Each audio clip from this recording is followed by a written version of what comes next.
feature presentation. Hi everyone, I'm Eric Marchin, and welcome to a special Lightyear Hometown Heroes episode of the Untitled Movie Podcast. I hope Matt puts like some graphic or wild thing in there. He probably won't, but you know. On this episode, I zoomed in with animators Emilie Goulet, Donald Chan, and Rob Gennings, who worked on Lightyear and are all from Canada. First up, Emilie Goulet. Hope you enjoy. All right. So thank you so much for taking the time to do this, Emilie. I really, really appreciate it. I just wanted to start by asking what your initial thoughts were on the script and if there were any characters or sequences that really stood out to you in terms of what you were excited to kind of work on with the animation.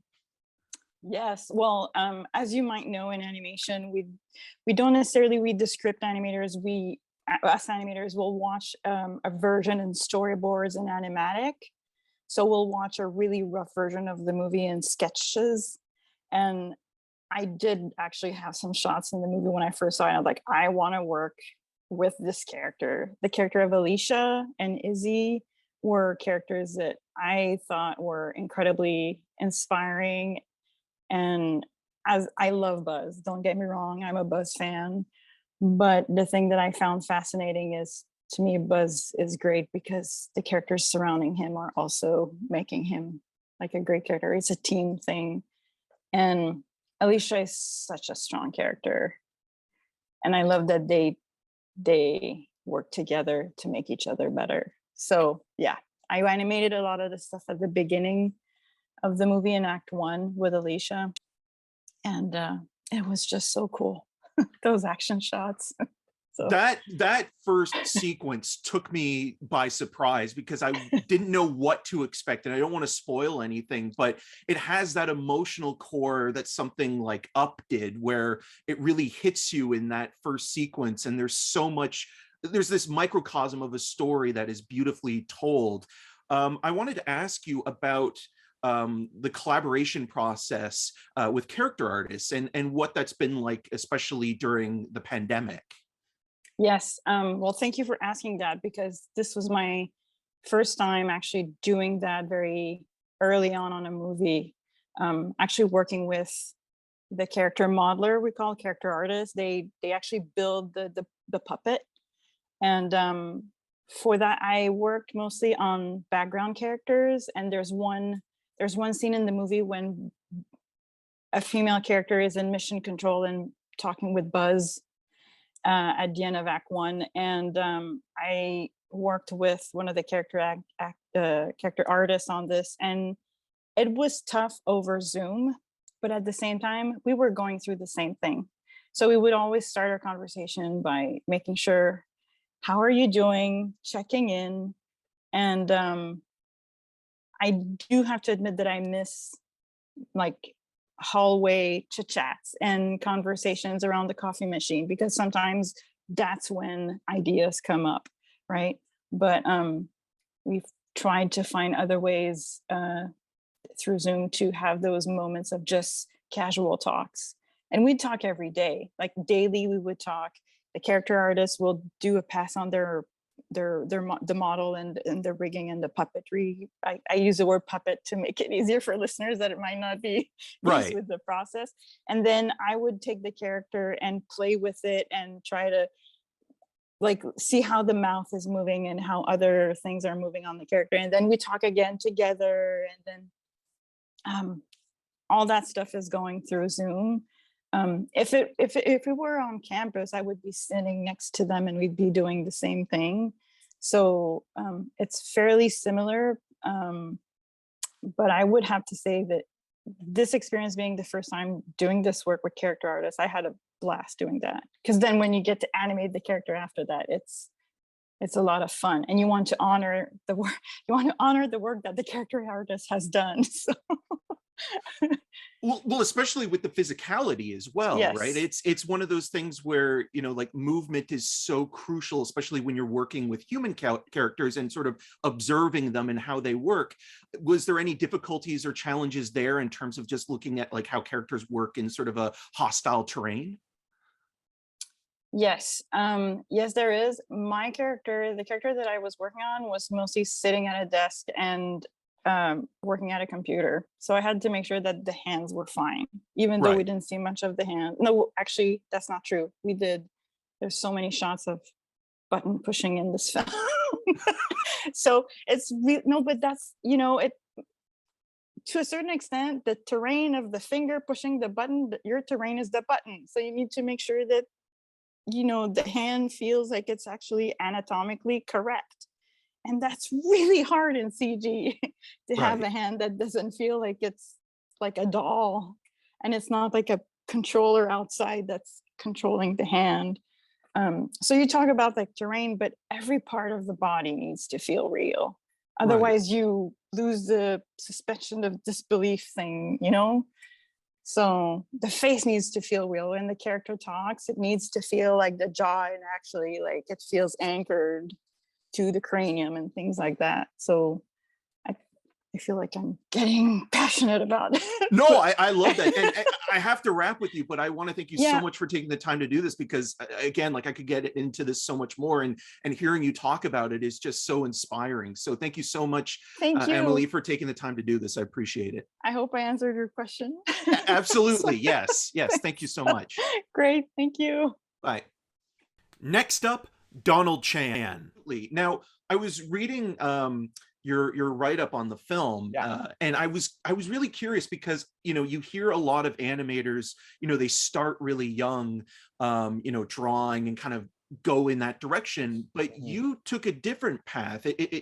What was it about the film Finding Nemo that inspired you or made you kind of want to go in the direction of animation, and then also working with Angus MacLane, who co-directed Finding Dory as well? Yeah. It's pretty wild.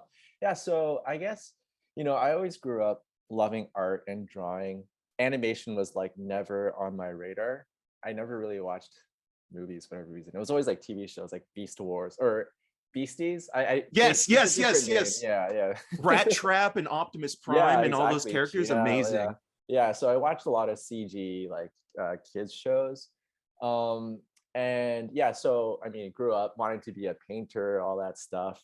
Got to the end of that program realizing, oh, maybe that's not for me. And then I had this moment where I thought, I like computers, I like art. So why don't we combine the two? And then Pixar was kind of like on my radar. All my friends grew up like loving Finding Nemo, Monsters Inc., all that stuff. I haven't really seen any of that. So I went to go see Finding Nemo, and for whatever reason, just the way the fish were acting, like they didn't have arms or bodies or anything, right? But their performances were like really believable, and it made me feel a certain way. And it was a strange feeling. It's like I know they're not real, but like I believe the way they're feeling, or I've seen that emotion before. And that little like nugget, I feel like I've been chasing ever since then in my own work to try and find that believable performance, whatever it may be, like if it's a robot or Buzz Lightyear or anything else. Yeah. Was there something specific in Lightyear that you were really focused on in terms of the movements and getting the physicality right? Because obviously that's really important when it comes to how characters are moving in either hostile environments or in the Yeah, protection of a sort of space center. for sure, for sure. I mean, honestly, this is like my first film I came on. It was like baptism by fire. So a lot of it was just like trying to survive Well, and especially trying even to, during the pandemic yeah, too. exactly. Yeah, working, starting remote, it was, I mean, definitely an interesting experience. But yeah, in terms like when I finally got like settled in, I definitely wanted to create, I was looking out for performances that felt grounded and believable. I think a lot of times in animated movies or as an animator, you're tempted to always just like make things move a lot because it's like animator, like, oh, how are you doing, look out over there, or always like keeping it moving because that's what you think animation is. But I think animation can go also onto the other side where it's more reserved and contained. And I think that's where some of the believable performances also live. It's like we don't always move like this all the time when we're talking. It could be more contained, it's more in the face and stuff like that. So definitely I was chasing that to find those believable expressions, or yeah. Is there a moment in the film that maybe people should be looking out for that you're really proud of in terms of like just like a small gesture or movement that one of the characters gave that maybe took a long time to do and you're just really proud of that? Yeah. I mean, I can think of a bunch of shots other animators have done that just blow my mind. I mean, it's a very humbling experience to be at Pixar. Everyone's very talented here. And we have this thing called dailies where we show our work, and every time I go in, I'm just like, oh man, this like everyone is amazing. I do not belong here, kind of thing. So there's a shot in the trailer. I think it's where Buzz is shaking like his meal kit or whatever, and it's just like it's the little things in the way Buzz opens and closes a cabinet. It's like it's a really small thing, but it just felt really believable. Just the way, like, the timing and the texture of everything. That I was like, when I look at that, I'm like, man, that's really observed from life. And I know for my own work, I'm just proud of being able to contribute what little I did. No, that's not true. Like what I did on the film as like a filmmaker. I think that's something Pixar does really well. They really give animators, or like they empower us to see the film and work as filmmakers, where we're not just making things move, but we're making sure if the story flows in whatever shots we're animating, through continuity or through like the story beats and all that stuff. Yeah, it's so intricate and there's so many people working on one film, and you don't consider that all the time, even when you see the end credits and you see all those names come up and how important each person is and each component is. For sure, yeah. When it comes to, I mentioned this already, but this being your first Pixar film, is there any moment specifically that you are taking away from this experience, or is it just as a whole? So sorry, could you repeat that again? Yeah, so I just wanted to know this experience. Is there one moment, from working on this that you're going to, really sort of take away moving on to the next, or was it just the whole ride of making this movie really something special? Yeah, I mean, I definitely, it was a huge learning experience for me. Um, Again, working with all these great animators to see kind of behind the scenes, like how the sausage is made before coming to Pixar. You just see the finished product, right? And it looks amazing. But looking behind the curtain, just realizing how collaborative everything is, there's no ego. Everyone is just trying to make the best film ever. And so if something's not working, people aren't afraid to voice it and to make it better. We're always like pushing to make the best film ever. So I think that general spirit is something I took away, and I want to incorporate into my work more, to become more collaborative and to always push and try and make the best thing. Even though if you spent a lot of work making something, like to not be afraid to like scrap it all and start again, just to make it better, to make the story better. It's always about Right. the story. Yeah. And it's again, I mean, one of the main messages of the film is to make mistakes and kind of to learn from them, and I'm sure there's a Absolutely. lot of trial and error when it comes to working on that. I just quickly wanted to ask you about movement and action, and do you I find that it's interesting talking to animators. Some film themselves kind of Okay. acting out the scenes to kind of get a better idea. Is that something you do, or do you kind of watch archival footage of people acting out in certain ways? Do you watch videos of astronauts in outer space to Yeah, kind of yeah. get the zero gravity stuff? Yeah, that's a great question. It's whatever works for the shot. There's some shots where you can film yourself. Like if it's like a more subtle or you're acting, I'll often film myself like for, I don't know, way too long. It's just like in front of the camera, like really awkward, trying to get into the moment. And then there are other times where you can't really film reference and you kind of look on YouTube if it's like an action shot or something. Like I had a shot where Buzz kind of jumps and rolls, and like I am not athletic at all, so I just spent a couple hours on YouTube looking at different parkour clips and stuff and just trying to piece it together. Other times I'll just like use whatever I find, like if it's a spaceship or something, I'll use a cup to go "Woo," just to get the timing, just to see what it feels like quickly. Because the thing with animation is it takes a very long time. I could be spending a day on the computer and I would get nothing pretty much. Whereas if I just film myself doing this, it's like it takes 2 seconds, and Right. yeah, you can just see if it works or not, kind of thing. Like whoa, that's a spaceship kind of thing. Right. And sometimes even looking at certain film references, I'm sure help as well, like old sci-fi movies that obviously this film is emulating and incorporating Absolutely. into the style. I Yeah. mean, maybe there's even a Beasties or Beast Wars I know. reference or reboot even, Yeah. Oh, yeah, reboot was great. I mean, I haven't looked at Beasties or Beast Wars reference. I should use that. Definitely. Yeah. They should make a reboot. I'm all for that. Same. Well, Donald, thank you so much for taking the time to talk to me. I really, really do appreciate it. Absolutely. Thank you. It was a great talk. I hope, thanks.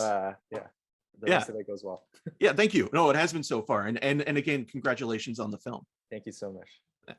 And last, but certainly not least, Rob Gennings.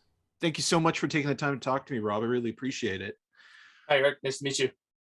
So the first thing I wanted to ask you, what was your initial reaction to seeing Buzz Lightyear, this iconic character, who has been a part of the Toy Story saga now for 27 years, multiple films, in a human form? There's something that you mentioned in your write-up that I can't believe I didn't even think about, but just noticing him with hair for the first time and watching him from the point of view of an audience member. So what was your thoughts on seeing him in the early stages of design? Oh, I just remember thinking how cool it was to see him like this. Like everybody's used to seeing him as the toy, right? And then like I guess my first reaction when I saw him was like, oh, cool. This feels kind of like more in the vein of something like The Incredibles. Just like a really fun design, but I think they pushed it even beyond that. The hair never really stuck out to me for some reason. Like I know from what I've seen online, a lot of people are like shocked at the idea that he has hair. But when I saw him, I was just kind of like, oh yeah, makes sense. I don't know, it never caught me off guard or anything. Yeah, but yeah, I don't know. I just think he looks really cool. I agree. It's just, again, it's one of those things that you don't necessarily think of because you are, thinking in the context of him being a toy, but then seeing this movie as a human and the way that he moves and the way he interacts with other people, there are so many details that need to kind of be figured going into it. And also with reading, it said that you worked on 11 shots in the film. Can you talk a little bit about what goes into prepping those shots and maybe how long it takes to kind of animate them and work on them, especially during the pandemic? Okay, yeah. So a lot of shots that I had were very, they're all kind of like very physical action shots. Like there's a lot of really cool action scenes in Lightyear. So I had to spend a lot of time making sure that like just the physics of him felt right, like the weight, the contacts. I had to film a lot of reference footage of myself, like just kind of like rolling around on the ground doing all this stuff, and it was kind of tiring sometimes. Like it was very physical, more than what I'm used to for other, like when I've worked on other cartoons. A lot of the times it's very kind of cartoony, and like the animation is pushed in a cartoony style, whereas this one's very grounded in realism. So the reference footage was very important to give it the right feel. Was there any particular move or action specifically that you were maybe dreading, doing a visual capture of so you could watch afterwards? Well, there, like without getting into too many like spoilery specifics, there was some stuff that like I wouldn't be able to film it. Like if I was to do this, I would probably break a bone or something, right? So in those instances, you have to kind of go with whatever resources you have available. Like maybe on YouTube you can find some parkour guy doing something that it looks useful, and then you can just kind of pull some information from that and kind of study the way the physics are working for that. Yeah. Yeah, no, it's one of those things where again, you're just watching it and you're marveling at all those little details and nuances that go into the physicality of the characters and how they kind of interact with one Yeah. another. Another thing that I haven't asked any of the other animators I've talked to, and I don't know if this is something that you know collaborated with directly, but this is the first Pixar movie to use IMAX, and I was wondering if that had any sort of factoring into the work that you were doing specifically in the movement, or even just sort of the scale of the production. Yeah, so the like compositionally, I worked on a sequence that was it's one of the IMAX sequences, and compositionally, when you're working like that, you kind of have to keep in mind both like kind of both framings. So you have to make sure that what you're animating is going to look good on like the normal screen, but then you have this extra real estate, and you just have to be conscious of what's happening there, right? You can't have anything happening in that section that will be missed if it's like anything important has to be in the normal framing, but you have to make sure everything that's in the IMAX is also going to look good. So you can't have any like, you know, I don't know, you can't have anything like that looks broken. Right. You just have to like be conscious of it while you're working. It didn't really change the workflow itself too much. It's just like another added level of compositional detail that you have to consider. Right. And again, like it looks so beautiful, and every frame is so perfectly detailed. And I wanted to get your opinion on something. What's the difference between a good shot and a great shot? Oh, that's hard to define. I mean, there's a lot of shots that are great shots, and they're great for different reasons too, right? So I mean, you can have a great action shot, you can have a great really nuanced acting shot, and there was some people doing both of those on a scale that like I've never seen at another studio, right? Like everybody here is a master of what they're doing, so just watching what other people are doing, like I'm blown away by everything that I've seen coming off of this film.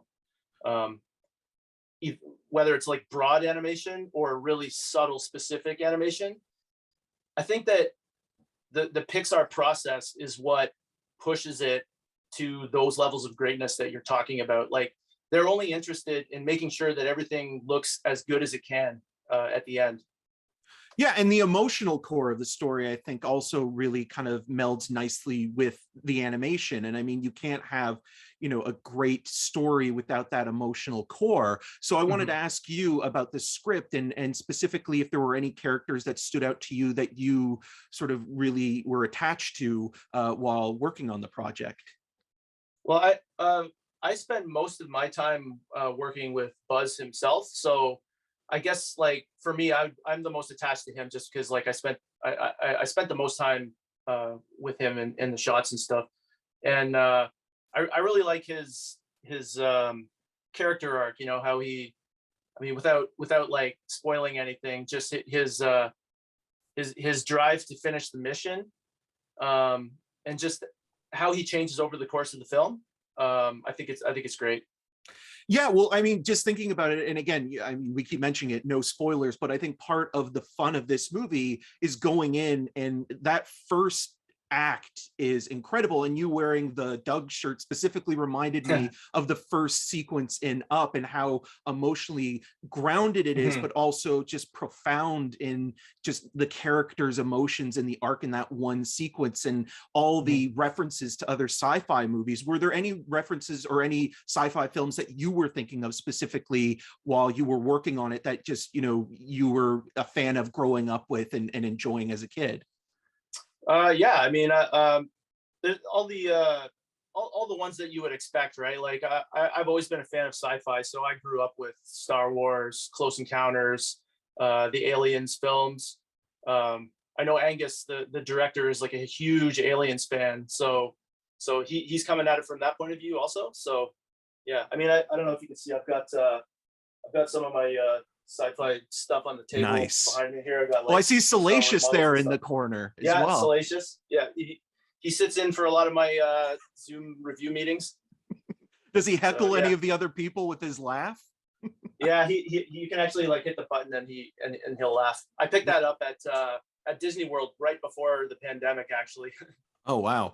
Yeah. So is this your first project with Pixar, or had you worked with them before on other productions? No, this is my first one. I came on board at the end of last summer, right when Lightyear was like really trucking along. So yeah, it was pretty amazing to come on board and go straight into animating Buzz Lightyear. Like, I don't know, it's kind of like a weird dream. It is. It's so Yeah. surreal, like, talking to, animators like yourself and working on something like this, especially again, looking at the context of how Toy Story was, the first full-length CGI movie. And now we're getting, the Buzz Lightyear film, which again, you have to tell people that it's not a Toy Story spin-off or sequel, but it is the man behind the toy. And I think that that's Right. also kind of thrilling as well. Yeah, I was thinking about this not long ago. Actually, there's kind of like a moment where, well, when you're working on a shot and you say to yourself, I've somehow made this transition where I've gone from being an outside observer watching Buzz Lightyear for 2 decades or more, right? And now here I am sitting like in my own house animating him on a computer, like in my upstairs loft. It's like it's kind of crazy. Yeah. It again, like it's such a great kind of fun movie, and I think like if I had seen this when I was like 10 years old, it would have been like my favorite movie. And that's kind of the framing device and mindset going into this thing. So it'll be exciting Exactly. for fans and future fans to see this. I wanted to thank you so much for taking the time to talk to me. I really do appreciate it. Great. Thanks very much, Eric. Yeah, it's been great. Yeah. And that's a wrap. My thanks to Emilie Goulet, Donald Chan, and Rob Gennings, in addition to Charlotte Cuddle for setting up the interviews, and of course Matt Rohrbeck, who worked on post-production. Thanks, Matt. You can follow Matt on the social medias at Matt Rohrbeck, as well as the Untitled Movie Podcast at Untitled_movies, including Letterboxd, which is your one-stop shop for all things Untitled. You can find more of my video reviews on rogerstv.com/cinemascene and on the social medias at EM6211. And until next time, to infinity and beyond!